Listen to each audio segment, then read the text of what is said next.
किस्ती पर हम ट्रैक्टर ले लिए कमे रखलिए रेट है। किस्ती पर हम ट्रैक्टर ले लिए कमे रखलिए रेट है।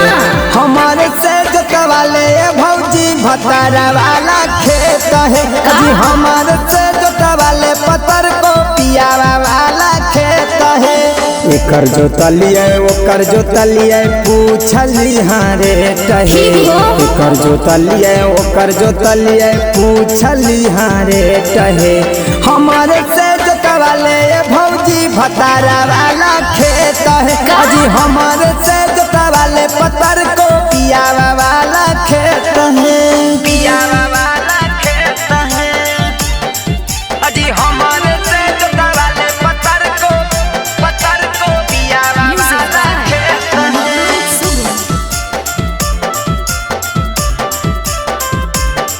अजी हमारे से जोतवाले पतर को पियावा वाला खेत है। भौजी है जोतवा वैसन खेतवा लगत रोपे में यारा।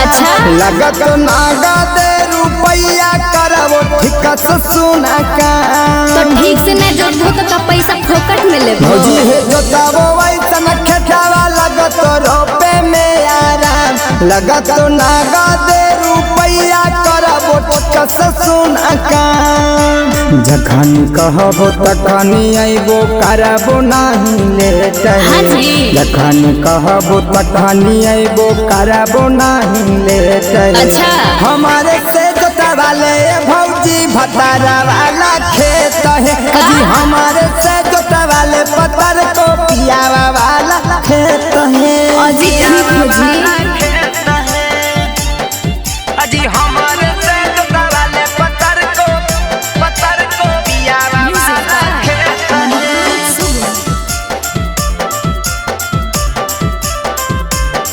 अजी हमारे से जोतवाले पतर को पियावा वाला खेत है। भौजी है बाबा हाथ न मालिक बाकी चलाबो ही आए हम। पूरा पैसा रखल बाकी दादा डीजलवा वाला दाम। ऐसे काहे बोला हो जी? भौजी है पापा हाथ न मालिक बाकी चलाबो ही आए हम। पूरा पैसा रखल बाकी दादा डीजलवा वाला दाम। अजी राहुल रावानी देवालाल के देखी के भरल है पेट। राहुल रावानी देवालाल के देखी के भरल है पेट। हमारे से जोतवाले भौजी भतारा वाला खेत है। हमारे से पतर की पियावा वाला खेत है। अच्छा ठीक हो तोहरे से जोतैबो।